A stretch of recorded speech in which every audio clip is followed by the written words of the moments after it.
먼저.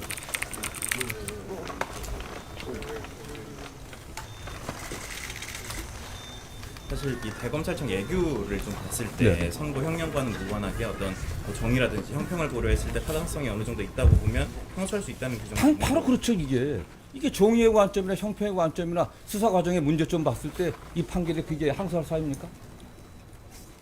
더 나았다니까요, 구형보다. 그리고 가장 중요한 게 저는 뭐 금요일 날 남욱 씨의 법정 권에 굉장히 충격을 받았습니다.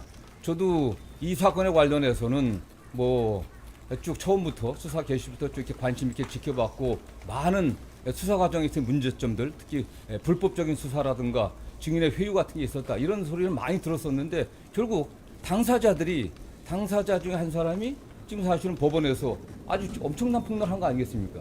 그런 정도의 뭐 배를 가르겠다는 정도의 어떤 그런 위협이 있었다고 하면 누가 거기에 대해서 수사 협조하지 않겠습니까? 그렇기 때문에 수사 과정에 있어서 좀 문제점 들여다 봐야 된다고 생각하고 있고요. 관련해서는 법원에서도 이 사건이 첫 수사팀이 계속까지 수사한 게 아닙니다.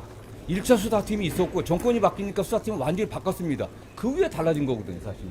그 후에 달라졌기 때문에 수사팀의 의견이라고 하는 것도 1차 수사팀의 의견과 2차 수사팀의 의견이 좀 다를 거라고 보고 있습니다. 그래서 2차 수사팀에 일부 참여하신 분들이 여러 가지 문제 제기를 하는데 그러나 어떻게 됐든 간에 사실관계에 있어서는 기본적으로 법원에서도 인정을 했고 문제가 있다라는 판단한 거 아니겠습니까? 그래서 중형을 선고했다고 보고 있고요. 예. 말씀하신 대로 이게 정치적으로 좀 얽혀있는 사건이다 보니까는 이번 결정이 이재명 대통령 재판 부담 줄이기 위한 거 아니냐 이런 지적도 있는데 아니 이 사건과 이재명 대통령과 무슨 관계가 있습니까? 이재명 대통령이 이미 별개로 기소돼서 재판을 진행 중이다가 지금 뭐 중단돼 있고 그 관계자라고 하는 뭐 그 성남시의 공무원들도 재판을 따라받고 있습니다. 저는 그 재판에서 그건 그 재판이고요. 이 재판과 관련해서도 법원에서 분명히 대통령 관련해서 어떠한 그 판결 이후에서도 설치된 바가 없습니다.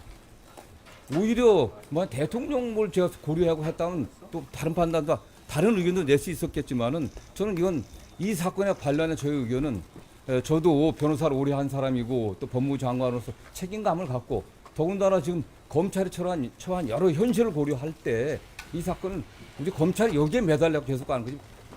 만약 다른 경우도 있지 않겠습니까? 다른 판단했을 때 또 문제가 될 것이고 어떤 경우 좀 문제가 되는데 지금 검찰이 해야 될 일은 지금 매우 어려운 시기 아니겠습니까? 뭐 검찰청 폐지, 수사권 박탈이라고 하는 어떤 정치권의 요구도 있고 국민적 요구도 있습니다. 이 상황에서 그런 문제에 검찰이 우리가 어떻게 혁신해야 되는지, 우리가 어떻게 개혁해야 할 것인지 이런 문제에 좀 더 집중하는 게 좋겠다는 평소 생각에 반영이 됐다고 생각합니다.